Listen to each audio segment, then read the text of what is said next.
Hello friends, welcome to my YouTube channel DTPARMAR GUJARAT. So friends, we were learning the series of language functions. તો વિદ્યાર્થી મિત્રો આપણે language ફંક્શન્સની સિરીઝનો છેલ્લા કેટલાક video લેક્ચરથી અભ્યાસ કરી રહ્યા છીએ. And today also we are going to learn a new function, અને આજે પણ આપણે એક નવા જ ફંક્શનનો અભ્યાસ કરવાના છીએ. The name of that function is making supposition, અને એ ફંક્શનનું નામ છે મેકિંગ સપોઝિશન, એટલે કે ધારણા બાંધવી, અનુમાન લગાડો. So friends, let's begin. તો વિદ્યાર્થી મિત્રો ચાલો આપણે શરૂઆત કરીએ. જોઈએ તો કે સૌપ્રથમ યુઝ ઓફ ધીસ ફંક્શન, તો કે આ ફંક્શનનો ઉપયોગ ક્યારે કરી શકાય. કોઈ વ્યક્તિ અન્ય કોઈ વ્યક્તિની જેમ, કોઈ વ્યક્તિ અન્ય કોઈ વ્યક્તિની જેમ કોઈ કાર્ય કે ક્રિયા કરે છે તેવી ધારણા રજૂ કરવાની હોય. ખરેખર એવી રીતના કોઈ કાર્ય થતું હોતું નથી, પરંતુ માત્ર ને માત્ર એક અનુમાન લગાવવાની વાત હોય, એક ધારણા રજૂ કરવાની વાત હોય, ત્યારે તે બાબતને રજૂ કરવા માટે મેકિંગ સપોઝિશન ફંક્શનનો ઉપયોગ થાય છે. ફરી વખત જોઈએ વિદ્યાર્થી મિત્રો, તો કે કોઈ વ્યક્તિ અન્ય કોઈ વ્યક્તિની જેમ, કોઈ વ્યક્તિ અન્ય કોઈ વ્યક્તિની જેમ કોઈ કાર્ય ક્રિયા કરે છે તેવી ધારણા રજૂ કરવાની હોય, ત્યારે તે બાબતને રજૂ કરવા માટે મેકિંગ સપોઝિશન ફંક્શનનો ઉપયોગ થાય છે. તો આ જે ઉપયોગ જે છે એને આપણે ઉદાહરણ દ્વારા સમજવાનો પ્રયત્ન કરીએ. જેમ કે રાજેશ સ્પીક્સ, રાજેશ બોલે છે. આજે હી વર એન અમેરિકન, જાણે કે તે અમેરિકન ન હોય, રાજેશ જાણે કે અમેરિકન હોય તેવી રીતના બોલશે. એક ધારણા રજૂ કરવાની વાત છે, ખરેખર એ કોઈ અમેરિકન છે નહીં. હિના સિંગ્સ, હિના ગાય છે, હિના સિંગ્સ સોંગ્સ, હિના ગીતો ગાય છે. આજે સી વેર અલકા યાજ્ઞિક, જાણે કે તેણી અલકા યાજ્ઞિક ન હોય, ખરેખર તેણી અલકા યાજ્ઞિક છે નહીં, પરંતુ એક અલકા યાજ્ઞિક જાણે કે હોય તેવી રીતના તેણે ગીતો ગાય છે. કે ધારણા બાંધવાની વાત છે, અનુમાન લગાડવાની વાત છે. તો આવા ધારણા દર્શાવતા વાક્યો જે કાંઈ પણ હોય છે તે મેકિંગ એક્સપ્રેસિંગ સપોઝિશન ફંક્શનના છે એવું આપણે કહી શકીએ છીએ. જોઈએ ત્યારબાદ નેક્સ્ટ, તો કે કીવર્ડ્સ.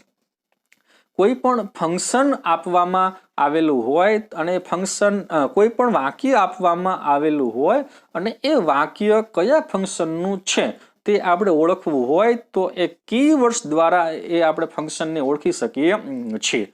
તો અહીં તમે જોઈ શકો છો કે તમને બે શબ્દો આપવામાં આવેલા છે, બે કીવર્ડ્સ, ચાવીરૂપ શબ્દો જેને કહી શકાય, તો બે અહીં શબ્દો આપવામાં આવેલા છે, એઝ ઇફ અને એઝ ધો. જાણે કે એનો અર્થ શું થાય છે? જાણે કે.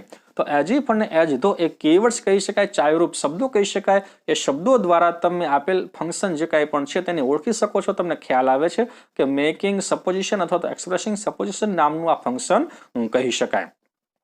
જોઈએ ત્યારબાદ કીવર્ડ્સ બાદ આગળ, તો કે સેન્ટેન્સ પેટર્ન, વાક્યની રચના. વાક્ય રચના કેવી હોય છે આ મેકિંગ સપોઝિશન વાળા વાક્યોની? તો કે સૌપ્રથમ સબ્જેક્ટથી એની શરૂઆત થતી હોય છે, એટલે કે આપેલું વાક્ય એને કહી શકાય સબ્જેક્ટ વર્બ ઓબ્જેક્ટ, એટલે કે આપવામાં આવેલું કોઈ પણ વાક્ય.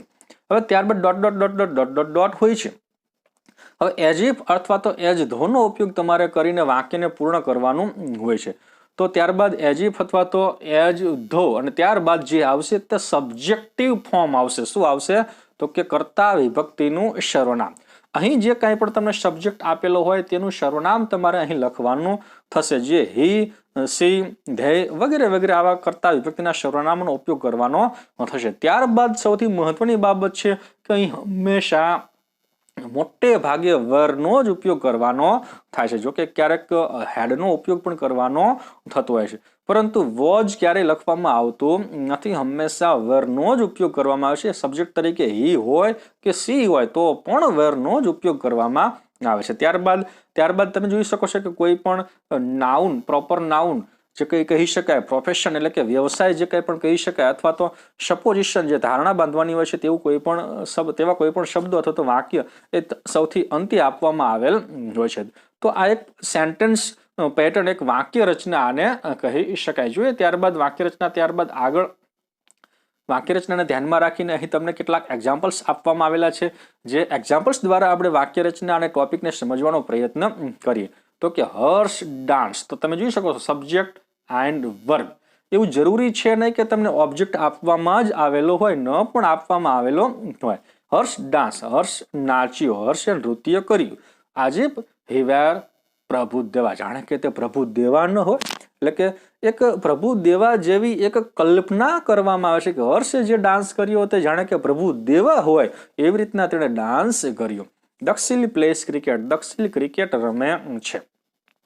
આજે હી વેર વિરાટ કોહલી, જાણે કે તે વિરાટ કોહલી ન હોય, ખરેખર તે વિરાટ કોહલી છે નહીં, પરંતુ અહીં એક કલ્પનાના ઘોડાઓ દોડાવવામાં આવે છે, કાલ્પનિક વાત રજૂ કરવામાં આવે છે, ધારણા બાંધવામાં આવે છે, અનુમાન લગાડવામાં આવે છે. અજય બિહેવ્સ, નંબર 3 માં તમે જોઈ શકો છો. અજય બિહેવ્સ, અજય વર્તન કરે છે. કેવું વર્તન કરે છે? તો આજે હી હેડ મેની રૂપીસ. અહીં તમે જોઈ શકો છો અહીં વરનો ઉપયોગ થયેલો નથી, પરંતુ અહીં હેડનો ઉપયોગ થયો છે. શા માટે હેડ? તો કે ની પાસે હો એવા સંદર્ભમાં પાછળનું વાક્ય આપવામાં આવેલું છે એટલા માટે. અજય બિહેવ્સ આજે હી હેડ મેની રૂપીસ. અજય વર્તન કરે છે જાણે કે તેની પાસે ઘણા બધા રૂપિયા હોય, જાણે કે તે તવંગર હોય, ધનવાન હોય એવું વર્તન કરશે. આ માત્ર ને માત્ર કલ્પનાની વાત અને કહી શકાય ધારણા બાંધવાની વાત કહી શકાય. તો અહીં તમને મેકિંગ સપોઝિશન, એક્સપ્રેસિંગ સપોઝિશન્સ એના તમને એક્ઝામ્પલ્સ એટલે કે ઉદાહરણ આપવામાં આવેલા હતા, જે ઉદાહરણ દ્વારા આપણે આ ફંક્શનને પૂરેપૂરું સમજવાનો પ્રયત્ન કર્યો. જોઈએ ત્યારબાદ નેક્સ્ટ, તો કે હવે એક્સરસાઇઝ અહીં આપવામાં આવેલી છે. Complete the sentence. પરીક્ષાની અંદર જે ધોરણ 10, 11 અને 12 ની અંદર આપણે વાત કરીએ તો 3 રીતે ફંક્શનનો પ્રશ્ન પરીક્ષામાં પૂછાતો હોય છે, જે identify function, complete the sentence and respond to the sentence, એટલે કે જે અથવા તો કમ્પ્લીટ ધ ડાયલોગ એવું પણ એને કહી શકાય. તો આઈડેન્ટિફાય ફંક્શન એ માત્ર ને માત્ર એકદમ સરળ પ્રશ્ન કહી શકાય, કીવર્ડ્સને આધારે તમે ફંક્શનને તમે ઓળખી શકો છો. બીજું કમ્પ્લીટ ધ સેન્ટેન્સ, અધૂરા વાક્યને તમારે પૂર્ણ કરવાના હોય છે. તો જોઈએ કેવી રીતના અધૂરા વાક્યને પૂર્ણ કરી શકાય. તો કે નંબર 1 અહીં તમને આપવામાં આવેલું છે Ramu orders, Ramu orders dot dot dot dot dot. હવે મેકિંગ સપોઝિશન ફંક્શન તમારે વાક્યને પૂર્ણ કરવાનું હોય તો એમાં ઉપયોગ કોનો કરવો પડશે? તો કે એઝ ઇફ અથવા તો એઝ ધો એનો તમે ઉપયોગ કરી શકો છો. રામુ ઓર્ડર્સ, હવે રામુ હુકમ કરે છે. હવે કેવી રીતના? તો કે જાણે કે તે એક બોસ ન હોય, જાણે કે તે એક પ્રિન્સિપાલ ન હોય, એવી રીતના વાક્ય બનાવી શકાય. એઝ ધો હી વર અ બોસ. અહીં રામુ છે માટે અહીં એઝ ઇફ અથવા તો એઝ ધો પછી કર્તા વિભક્તિનું સર્વનામ હી લખવાનું આવશે. હવે હી લખો ત્યારબાદ ફરજિયાત તમારે હી લખો કે શી હોય, પણ ત્યારબાદ ફરજિયાત તમારે વરનો જ ઉપયોગ કરવાનો થશે. જોઈએ ત્યારબાદ નેક્સ્ટ, તો કે નંબર 2 માયા રન્સ, માયા દોડશે. હવે કલ્પના કરવાની છે કે એક ધારણા બાંધવાની છે, અનુમાન લગાડવાનું છે કે માયા રન્સ, માયા દોડશે. કેવી રીતના?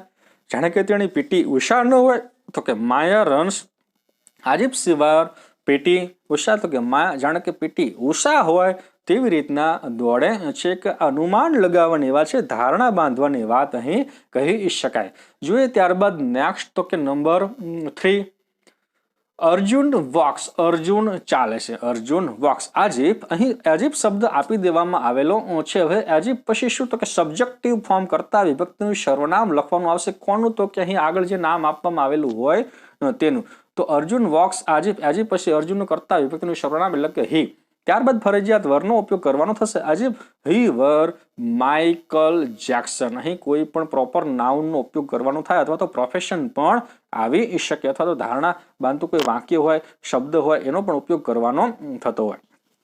અર્જુન વોક્સ આજીપ હી વર માઇકલ જેક્સન. તો કે અર્જુન ચાલે છે જાણે કે તે માઇકલ જેક્સન ન હોય, તો કે માઇકલ જેક્સન ચાલે એવી રીતના અર્જુન ચાલશે. જાણે કે માઇકલ જેક્સન હોય તેવી રીતના અર્જુન ચાલે છે. જોઈએ ત્યારબાદ નેક્સ્ટ નંબર 4 નિલય બિહેવ્સ, નિલય વર્તન કરે છે, વર્તે છે. એજ આપી દેવામાં આવેલું છે. હવે તમે ઇફ પણ લખી શકો છો અને ધો પણ લખી શકો છો. નિલય બિહેવ્સ આજે હી વર અ સુપરસ્ટાર, હી વર અ સુપરસ્ટાર. જાણે કે તે એક મહાનાયક હોય, જાણે કે તે એક સુપરસ્ટાર હોય એવી રીતના નિલય વર્તન કરે છે. તો અહીં પણ તમે જોઈ શકો છો સબ્જેક્ટ વર્બ એટલે કે આપેલું એક વાક્ય. ત્યારબાદ એઝ ઇફ પછી તમે સબ્જેક્ટિવ ફોર્મ અને વર્બનો ઉપયોગ તમારે કરવાનો હોય છે. આ તમારે ફરજિયાત તમારે બાબતને ધ્યાનમાં રાખવાની હોય છે. અને વિદ્યાર્થી મિત્રો એ પણ એક અગત્યની વાત આ ટોપિકની અંદર છે, જે છેલ્લા ઘણા ટાઈમથી આપણે જોઈએ છે કે ધોરણ 12 જે બોર્ડની પરીક્ષા જે કંઈ પણ આવે છે એમાં કમ્પ્લીટ ધ સેન્ટેન્સનો પ્રશ્ન જે પૂછાય છે એ છેલ્લા કેટલાય સમયથી એઝ ઇફ વાળું એક વાક્ય હોય અને હોય જ છે.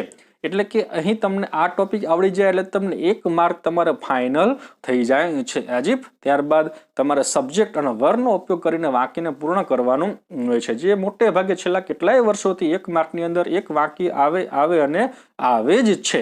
તમે છેલ્લા બોર્ડના પ્રશ્નપત્રો તમે તમારી રીતે જોઈ શકો છો. જોઈએ ત્યારબાદ next number 5. They followed me. તેઓએ મારો પીછો કર્યો, મારી પાછળ આવ્યા. They followed me as though જાણે કે as though I were a thief, જાણે કે હું એક ચોર ન હોઉં. as though I were a thief, જાણે કે હું એક ચોર હોઉં તેવી રીતના તેઓએ મારો પીછો કર્યો. They followed me as though I were a thief. તો જાણે કે હું એક ચોર હોઉં તેવી રીતના તેઓએ મારો પીછો કર્યો. એકદમ ખૂબ જ સરળ ટોપિક આને કહી શકાય, જે મેકિંગ સપોઝિશન, એક ધારણા બાંધવાની વાત આને કહી શકાય. ધારણા બાંધવાની, જાણે કે હું એક ચોર હોઉં, એક ધારણા બાંધવાની વાત છે, અનુમાન લગાડવાની વાત છે. તો આવી રીતના ધારણા રજૂ કરતા વાક્યો જે કંઈ પણ આપવામાં આવેલા હોય, જેમાં કીવર્ડ્સ તરીકે એક ચાવીરૂપ શબ્દો તરીકે એઝ ઇફ અને એઝ ધો નો ઉપયોગ કરવામાં આવે છે. આવા એઝ ઇફ અને એઝ ધો વાળા વાક્યો જે કંઈ પણ આપવામાં આવેલા હોય તે મેકિંગ સપોઝિશન એટલે કે એક્સપ્રેસિંગ સપોઝિશન ફંક્શનના વાક્યો એને કહી શકાય. જોઈએ ત્યારબાદ નંબર 6, તો કે don't cry as if ... don't cry as if ... તો અહીં રડશો નહીં એવું વાક્ય છે અને સાથે એઝ ઇફ આપી દેવામાં આવેલું છે.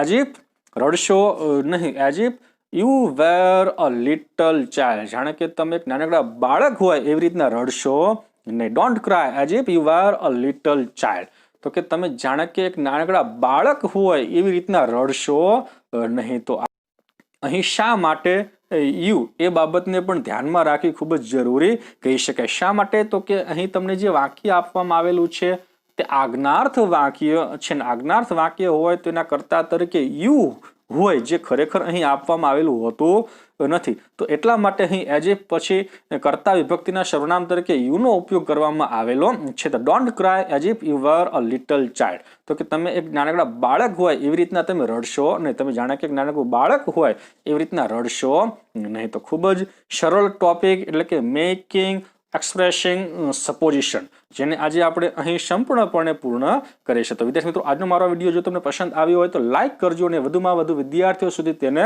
શેર કરજો. અને હા, સબસ્ક્રાઇબ કરવાનું ભૂલશો નહીં અને બાજુમાં રહેલા બેલ આઇકનને પણ પ્રેસ કરજો, જેથી કરીને આવનારા વિડીયોના નોટિફિકેશન્સ તમને સૌથી પ્રથમ મળતા રહે.